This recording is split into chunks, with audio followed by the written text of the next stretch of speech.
Hello, hello. Um, so I slept like dog shit. Um, I don't know if you've ever had those dreams where something happens and you wake up and you scream out. Well, scream out's a bit of an exaggeration. You kind of shout out, have a higher tone than usual. Um, so I had a lot of those. And I felt very realistic. Basically, I think I was stealing something or something. Someone was stealing something from me, and I never steal. But maybe a thief says that. I never steal, so I had like very conflicting feelings when I was asleep, and then I woke up just feeling really stressed constantly. But aside from that, so we're gonna chat about how this might affect one's training. So if you're someone that's quite passionate about training, or you have goals and you want to train consistently, but maybe your sleep or recovery is not the best short term. Sorry, how rude of me. So there's a few things we can look at. One, if you're comfortable using it, I definitely think this is where maybe caffeine comes into the equation, as long as it doesn't affect your sleep and timing it around your workout. So having a caffeine drink or a pre-workout stim or non-stim. If it's at night time, probably non-stim, but a pre-workout,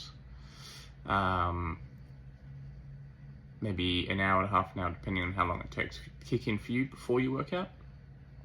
When you're working out, let's not look to go to failure with your sets and reps of exercises.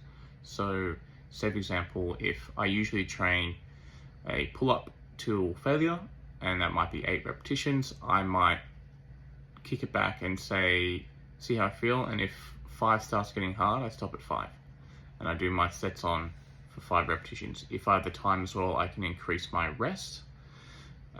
So I'm giving my body a bit of longer time to recover between each set. So that's also an option.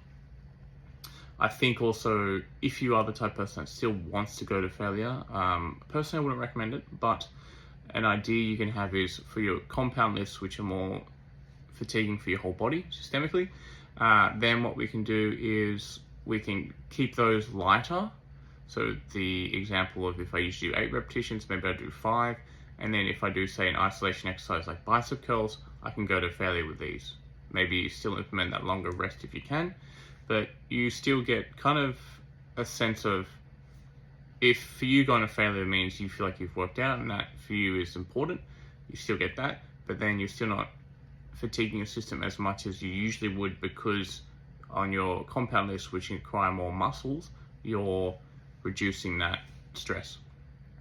Bit of food for thought there. See how you go, see how you feel, and that's a wrap from me for this. Let's get the hell up.